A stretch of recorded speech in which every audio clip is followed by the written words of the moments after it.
हाँ जी, फाइनली बहुत लंबी उड़ीक तो बाद PSSB क्लर्क दियाँ 2021 का टाइपिंग टैसट की डेट आउट हो चुकी है।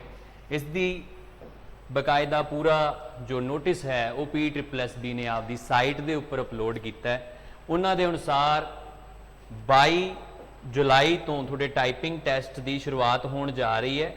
ठीक है, अजे तक पूरा डिटेल इन्होंने नहीं दसिया, पर 22 जुलाई तो थोड़ी टाइपिंग की शुरुआत होने जा रही है। ये बारे इन्होंने एक बकायदा एडवरटीजमेंट जारी किया है, तो बाकी जो डिटेल्ड ये सूचना होएगी वो आपकी वैबसाइट के उपर समय समय पर अपलोड की जाएगी। ये जो सधारण क्लर्क ने उन्होंने अप्रोक्सीमेटली 2374 के करीब पोस्टां सी, ते क्लर्क IT दियाँ 200 के आस पास सी, ते क्लर्क अकाउंट दियाँ भी 200 के आस पास सी। इस दे विच वैसे बाद में कुछ पोस्टां 600 के लगभग ऐड भी की गई सी, ते टोटल कुल मिला के 3300 तो प्लस जड़ियाँ पोस्टां ने उन्हों की टाइपिंग होने जा रही है। तो कुछ ये बहुत लंबे समय तो टाइपिंग पेंडिंग पई सी। 2015 का एक एडवरटीजमेंट सी, उसकी भी टाइपिंग होने जा रही है इस दे अधीन। ठीक है जी, ये बारे में थोड़ी जी वधेरे जानकारी दे देवां कि टाइपिंग टैसट थोड़ा होण किस प्रकार का रहा है। ये 2 टाइपिंग मंगियां गई सीगियां जी, पंजाबी की टाइपिंग मंगी गई सी ते इंग्लिश की टाइपिंग नूं भी मंगया गया सीगा जी। तो ये सिर्फ क्वालीफाइंग नेचर दे ने, इन्हां दे बारे थोड़ा जिहा तुसीं ध्यान रखना है। जो थोड़ी मैरिट फाइनल मैरिट बनेगी वो थोड़े जो रिटन एग्जामिनेशन सी उहदे बेस ते ही थोड़ी मैरिट रहन वाली है। तो जो रिटन एग्जामिनेशन दे विच अप्रोक्सीमेटली आई थिंक सो 5 गुणा ये बुला रहे ने पोस्टां दा, 5 गुणा ये बुला रहे ने। 1650 के आस सॉरी 16,000 के आस पास तुसीं मान के चलो कि ये कॉल कर रहे हैं जिन्होंने टाइपिंग के लिए बुलाया जाएगा। ये पंजाबी की टाइपिंग 30 वर्ड पर मिनट तो इंग्लिश की भी 30 वर्ड पर मिनट के हिसाब से है।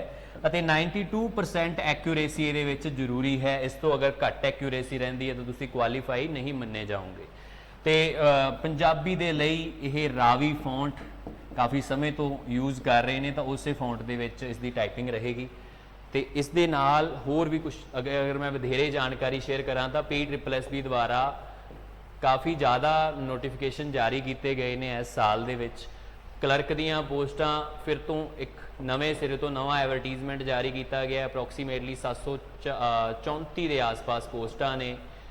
तो उस अधीन पहला CDEO का भी सीगा जी, clerk and data entry operator का। उहदे विच पहला 917 पोस्टां सी, 17 पोस्टां बाद विच ऐड कीतियां गईयां ते 934 पोस्टां उस दे विच ने।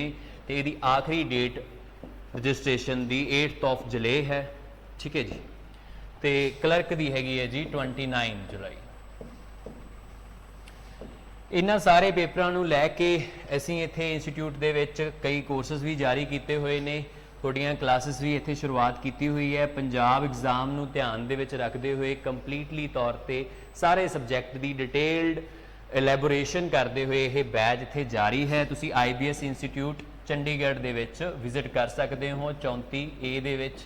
ते होर भी कोई वधेरे जानकारी कोई गाइडेंस की अगर जरूरत होंदी है तो तुसीं किसी भी समय ते इत्थे दिते हुए नीचे दिते हुए इस नंबरां ते संपर्क कर सकते हो।